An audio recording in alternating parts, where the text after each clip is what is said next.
Bueno, a nosotros nos correspondió la presentación de las suspensiones. Acá vamos a tratar de explicarles cómo se hace la formulación de una suspensión y todo el proceso que se debe llevar a cabo. Bueno, entonces el grupo está conformado por Roberto Franco, bueno, los integrantes, ¿listo? Y estos son los temas que vamos a abordar: la definición, la justificación, las ventajas, las desventajas, la clasificación, las características físico-químicas, los constituyentes y bueno, todo lo que vemos acá. Vamos a iniciar con la definición. Básicamente es un sistema disperso compuesto de dos fases: una fase líquida, que es la fase externa, y una fase sólida, que es la fase interna. Entonces, como vemos en esta gráfica, la fase sólida son los punticos que vemos acá y generalmente pues es el principio activo, y la fase externa es el líquido que tenemos en esta parte. ¿Y qué es lo que se quiere? Pues como dice la definición, que se genere una suspensión, o sea que las partículas estén distribuidas en la fase externa. ¿Diluidas? Estén distribuidas, dispersas. ¿Sí? No diluidas. Y distribuidas. Hay un factor que es muy importante, que es el diámetro que debe tener la partícula. Generalmente pues el diámetro es de 1 micrómetro. Puede ser mayor o puede ser menor. ¿Y qué puede ser mayor o menor? Pues si es mayor, pues va a tener mayor gravedad. ¿Se sedimenta? Se sedimenta más fácil, y si va a ser menor, pues puede que se disuelva también. El problema por la solución. O sea, si el menor de este se disuelve. Puede que se disuelva. Muy probable. ¿Listo? Pero eso lo vamos a ver más adelante.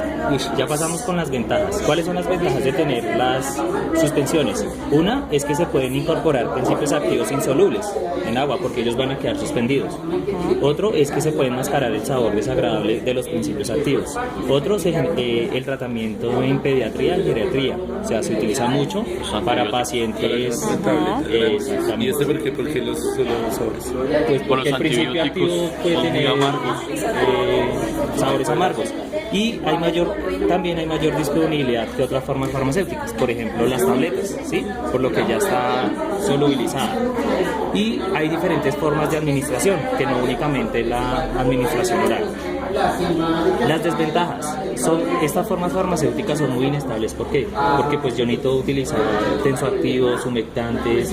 Entonces era lo que el profesor nos hablaba, que hay la relación de los excipientes con el principio activo. Entonces, como hay varios excipientes, puede que se genere inestabilidad.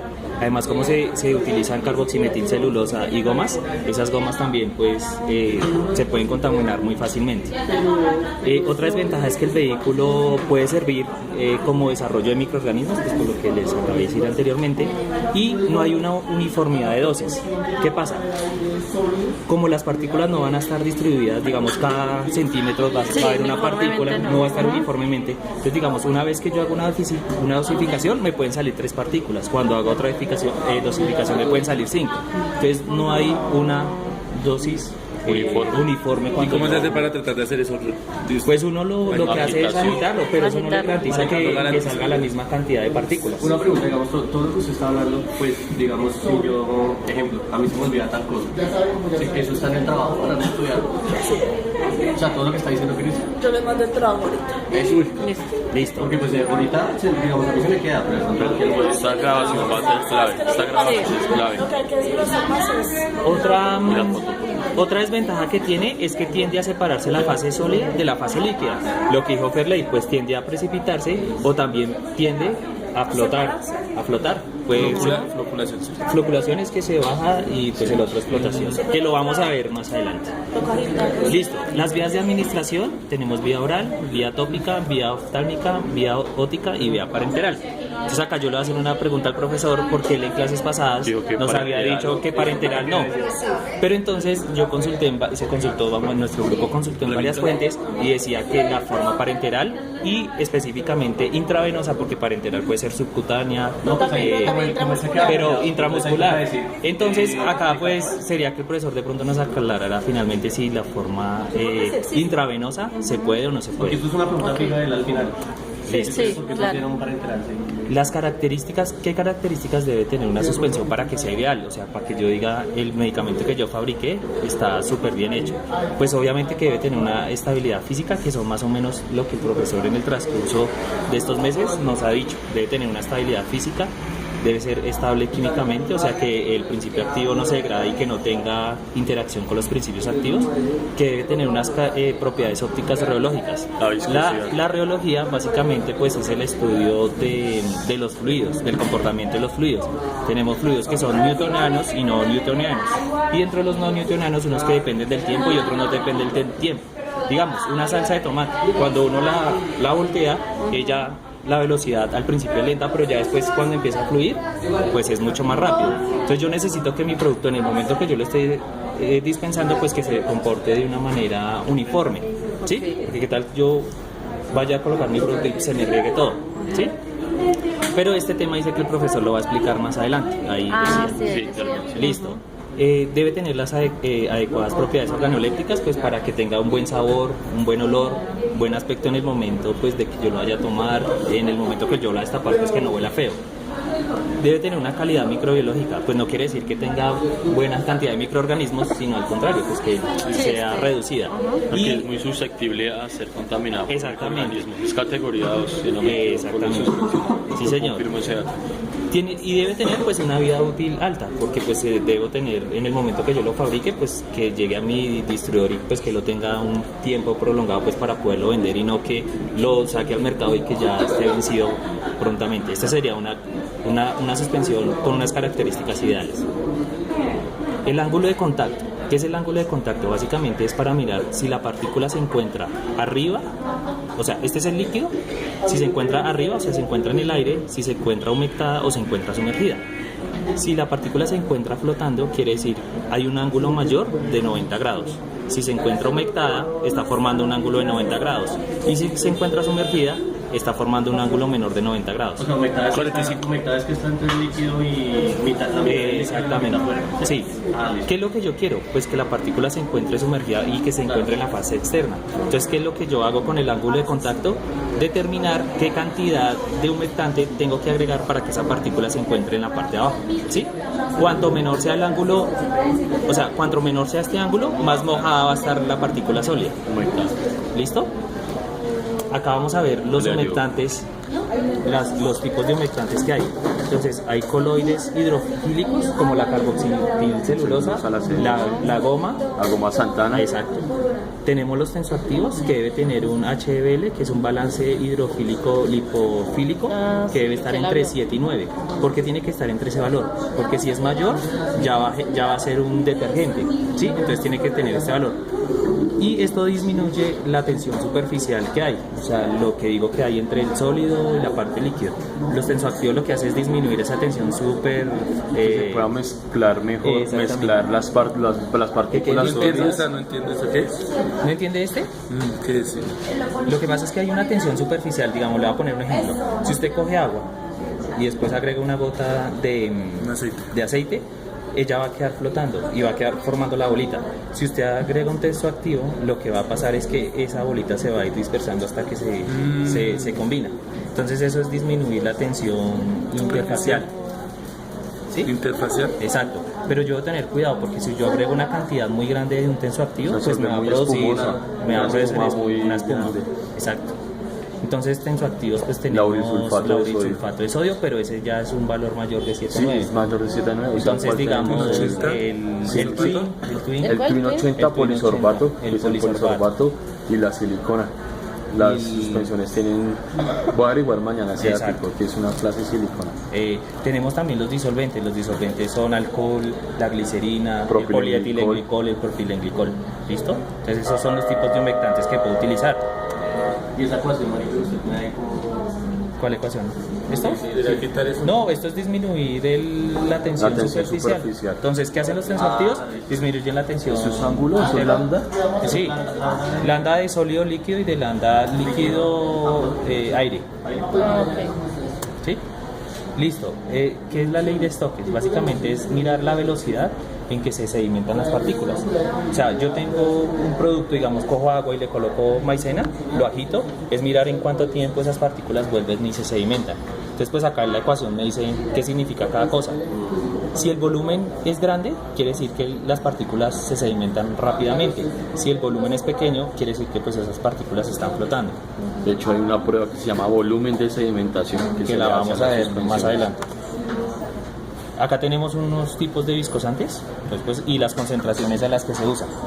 El ¿Listo? porcentaje, bueno, en la fórmula. ¿en la fórmula policuantitativa o Exactamente, qué fórmula más? en la cualitativa. Si yo agrego más, pues puedo tener inestabilidad del producto. Entonces acá es como por informativo, ¿sí? Listo. Después sigue, ¿qué son las cargas eléctricas de las partículas? Si digamos mi principio activo tiene una carga negativa, todas tienen cargas negativas, pues ellas van a generar una repulsión. Eso es bueno porque las partículas van a estar separadas. Digamos, en el momento que se van a acercar, se vuelven y se separan. Y pues no se van a precipitar, porque cuando se empiezan a aglomerar, se empiezan a unir unas con otras y eso es lo que forma la precipitación. O sea, cuando están negativas, las dos. Se repelen. Se repelen y no se aglomeran. Y no se aglomeran, ¿sí? Y esto fue lo que el profesor explicó en una clase, que digamos este es negativo, entonces se van acumulando las partículas positivas alrededor y hay un límite cuando ya la atracción no hay atracción, y esto se llama el potencial Z. El potencial Z se hace para determinar la distancia que hay entre las partículas. Sí, señor. ¿Listo? Fácil. Después hay dos tipos de suspensiones, ¿sí? De sedimentación, perdón. Una que es de floculadas y otras floculadas. Las de floculadas son esas partículas que se encuentran, que no hay atracción, ¿sí? Que se encuentran separadas. Y las floculadas son las que sí hay una atracción y hay una aglomeración. ¿Qué pasa en las de floculadas? Hay una baja velocidad de sedimentación, precisamente porque pues, las partículas están separadas. Y en este hay una alta, porque pues como se van uniendo, pues la precipitación va a ser mucho más grande. La gravedad yo ahí. Este va a ser el potencial Z, va a ser alto, precisamente pues por lo que hay una alta repulsión, y acá va a ser bajo porque no, digamos, pueden haber positivas, negativas, y lo que hacen es atraerse y formar la floculación. El volumen de sedimentación que se genera acá es poquito, porque digamos va a ser mínima la cantidad que se sedimente, y acá va a ser alto porque va a llegar en algún momento que todo va a estar abajo. El sedimento que se forma acá es duro, porque como las partículas están pequeñitas, esas cuando se unen, pues se aglomeran y es difícil. Cuando yo vuelvo a hacer la dispersión, esas ya, digamos, es como cuando usted coge la maicena y la aprieta. Ya es difícil de que ya vuelva y se separe como estaba. ¿Por qué? La compactación. Porque son muy pequeñitas. En cambio, si usted tiene una piedra grande y otra piedra grande, pues ellas no hay esa interacción o esa unión. En cambio, si son muy pequeñas, pues ellas se meten en unas y otras, se acoplan. Y pues el sedimento sí está muy separado. Entonces, en el momento que yo haga la dispersión, va otra vez a quedarse. O sea que si él nos disperso. pregunta, bueno, entonces ¿cuál es ¿qué mejor? es lo ideal? Cualquiera de las dos. Cualquiera de las dos. Exacto. Desde que usted haga bien la formulación, si esta se dispersa fácilmente, porque todas las suspensiones deben decir agítese antes de consumir. Y esta, ¿qué pasa? Lo que pasa es que esta en algún momento, usted en un año, esas partículas tienen que precipitarse por acción de la gravedad. Entonces ya en cambio, la redispersión va a ser muy difícil. Exactamente. Cada una tiene sus ventajas. O sea, esta Exactamente. se precipita más rápido, digamos, se Exacto. sedimenta más rápido, está más lenta. Exacto. Pero cuando este se sedimenta ya es muy difícil. Exactamente. Entonces depende la Si pregunto un formulación. ejemplo de cada una, ¿será que para qué se puede usar este y para qué este? No, él no lo colocó, pues no está, tocaría averiguarlo. Listo. Lo que decía Julián, el volumen de sedimentación o el grado de floculación. Eso básicamente lo que me mide es la cantidad de volumen que se sedimentó. Entonces digamos, yo tengo un volumen total que es este, y se sedimentó esta parte, entonces me dio un valor de floculación de 0,5. Y tengo un volumen total y se sedimenta, o sea, todo lo que está es sedimentado. Exactamente. Y sube el volumen. Entonces, ¿qué quiere decir? Que esta formulación es más estable que esta, porque esto entre mayor sea el valor de floculación, quiere decir que hay mayor sedimentación de la... O sea, entre menos sedimentación allá es más estable. Sí, acá Si dice, hacen una a menor probeta. F, más estable la suspensión. Entre menos sedimentado, más estable. Y Exactamente. este volumen es con respecto a que a toda la Aló, farmacéutica un se ejemplo, coge su- un sí, ejemplo. sí, grave, Usted con todo. coge una probeta, ¿sí? Llega y agrega una cantidad, usted mira el volumen inicial, entonces usted dice, me dio 10 mililitros, Pues son y de 3, esos 4 horas. de esos 10 se sedimentó 2, entonces usted hace la relación, 2 sobre 10 pues le da 0.2. Después, esa puede ser una forma farmacéutica, después coge otra y todo se sedimenta, o sea, tiene 10 y se sedimentan 8, pues eso le da 0,8. Entonces, la estabilidad va a ser mala. Pero no dependería de mi formulación. O Sí, sea, claro, eso depende de la formulación. Listo. Y se espera 3-4 horas. Exactamente. ¿Siempre? Sí, en farmacopeas 3-4 ¿Qué horas. dice? Y se espera para Entre hallar 3 y volumen 4 horas. de 3 a 4 Porque pues horas. tiene que tener un tiempo. Deja la probeta 3 o quieta. 4 horas. Eso, Y no la puede mover, no es no que la cada mueve. rato la mueve porque vuelve y se Ya después observa el volumen final de 3 a 4 3 a horas. 4 Farmacopea. La USP. Eso es lo que dijo Julián, tocar nosotros el de 3 o 4. Él decía que debíamos tener una formulación general de una suspensión. Entonces, ¿qué debe tener una suspensión? Un vehículo, pues que es el que va a tener la fase dispersa o el principio activo. La fase dispersa, que básicamente siempre es el principio activo. El humectante, pues para que ese principio activo quede por debajo o quede disperso. Un viscosante, ¿para qué se utiliza el viscosante? ¿Qué pasa? Si yo les voy a poner un ejemplo, si uno nada en una piscina que está totalmente limpia, pues usted va a llegar más fácil a la otra parte. Pero si esa piscina está llena de lodo, usted se le va a dificultar más llegar al otro lado. Entonces, el viscosante se utiliza pues para que la precipitación sea Trabaja menor. la viscosidad. No, debe aumentar la viscosidad. Haga fuerza contra la Pues, gravedad. marica, es como si usted, lo que le digo, si usted nada en una piscina que está limpia, usted no tiene viscosante, y un viscosante es que esa piscina misma se la llenen de lodo. Entonces usted, exactamente, usted, va a ser más difícil de que usted pueda llegar allá. Conservantes, pues para Los metilparabenos para evitar contaminación. y enmascarar el sabor, pues usted le coloca el sabor que quiere y un colorante. Sabor cola. Entonces acá tenemos un ejemplo de una suspensión de hidróxido de aluminio. Entonces tenemos hidróxido de aluminio, las cantidades, carboximetilcelulosa, que es un humectante, el twin, Que es el que es el polisorbato 20. exactamente, que es el polisorbato 20, que sería el humectante, Este es humectante y el este también. ipaginipazol, Sí, son ¿cuáles son, los marica? propilimetilparabeno. Son los mismos, pero tienen esos nombres. Ah, bueno, Este es que, Carboximetilcelulosa. pero es humectante. viscosante, Viscosante. Ese es un viscosante y el twin es el humectante. que es el polisorbato ¿Cuál es el 20. tensoactivo? Él también es como tensoactivo, él cumple las dos funciones. Tensoactivo Y también. toca decir ahí para que esto. La glicerina también es un humectante, pues por si quiere. La esencia, pues para mejorar el sabor, y la sacarina y el sorbitol, pues para que den un sabor dulce, básicamente. Y agua desionizada, precisamente, ¿por qué? Porque si tiene iones, pues se va a unir con el principio activo y van a Pues lo empezar que a vimos precipitar. lo que vimos de agua dura. Exactamente, Cuando van a hay empezar a iones precipitar. calcio magnesio precipitan el activo. Exactamente. Ok. Entonces por eso tiene que ser agua desionizada. Listo. Él decía que teníamos que dar la manufactura de la suspensión. Pues yo coloqué esa, pero la verdad no me gustó. Yo hice esta, donde dice que tenemos que hacer la dispensación del principio activo y de los excipientes. Pasan a un pulverizador, que básicamente lo que hace es reducir el tamaño de la partícula. Yo no puedo tener dentro de la suspensión una partícula grande, una chiquita, una grande, sino que tiene que ser homogénea. Entonces lo que pasa es, paso por el proceso de cribado, que era lo que él nos explicaba de las mallas, Ah, ok. para pasar listo. entonces acá Tamizaje. tamizaje, pero eso se llama el cribado. Man, pregunté, por ejemplo, pulverizado, ¿qué tamaño de partícula busco? De un micrómetro, de una micra. El cribado, entonces es donde yo hago la separación y vuelvo uniforme la partícula que va a adicionar a la forma farmacéutica. Pasa al mezclador, donde agrego el humectante, ¿sí? Y después pasa a un molino coloidal, que ya agrego el vehículo, el conservante, el colorante y el saborizante. Es como un mezclador, ¿sí? ¿O no? Es un mezclador, Es ya un ahorita les mezclador. explico cómo Ok. funciona. Después va el envase, el acondicionado y el almacenamiento. Listo. ¿Qué controles en proceso tiene que hacerse en una suspensión? Pues obviamente algo que es importante es la viscosidad, el pH, la densidad, la facilidad de redispersión. Eso se hace con la probeta y uno mira si se redispersa o si realmente usted agita y vuelve y queda sedimento, entonces pues eso no le va a servir. El volumen de llenado y el aspecto. Usted puede mirar si el aspecto le da el color, condiciones organolépticas. Yo coloqué estos formatos, pero creo que no, pues los coloqué creo que más porque me equivoqué, que es un despeje de línea. Para cuando se hace la para empezar suspensión. a hacer el producto, una identificación de área y los rótulos de limpio que debe tener el área y el equipo o los equipos que yo esté utilizando. ¿Sí? Pues, Igual eso lo nombramos. sí. Y acá están los equipos que utilizamos.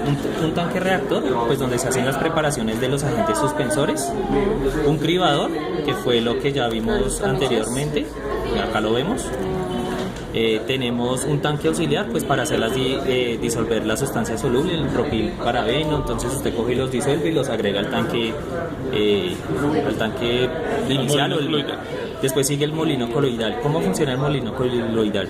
Yo alimento por la parte de arriba y él lo que hace, él es como si fuera donde uno hace el jugo. Una licuadora. Él tiene unas aspas y lo que hace es reducir la partícula, volverla homogénea, pero él vuelve, antes de salir, vuelve y lo envía acá. O sea, hace como una recirculación, un bypass. Y así, hasta que yo vea que la consistencia es homogénea.